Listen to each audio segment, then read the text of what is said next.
Soy Fernando Sánchez Reyes, la matrícula ALO 71521, la materia de programación, y es la primera oportunidad.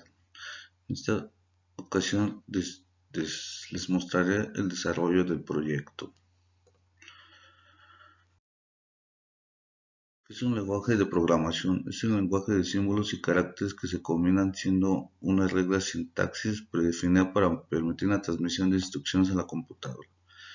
El lenguaje de máquina es un lenguaje binario donde se utilizan unos y ceros. Cada procesador tiene su propio lenguaje máquina de manera que los programas escritos. El lenguaje ensamblador es la evolución y la mejora del lenguaje máquina donde se utilizan mnemónicos para programar. El lenguaje C son unas palabras entendidas por el ser humano para dar instrucciones. Contiene librerías de funciones para simplificar la programación. El lenguaje C++ es orientado a objetos que nace para añadir mejoras en el lenguaje.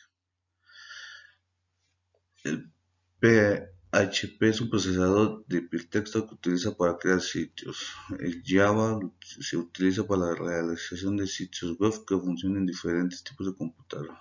Visual Basic es utilizado para sistemas que utilizan bases de datos.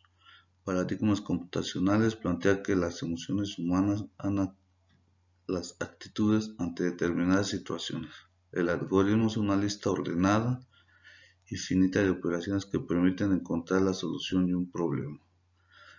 El diagrama de flujo es una técnica para presentar un algoritmo y se utiliza extensamente al empezar a resolver problemas. En esta diapositiva les mostraré el diagrama de flujo, son sus símbolos, el nombre y su función. Bueno, de mi parte ha sido todo, espero les haya gustado y que tengan excelente día.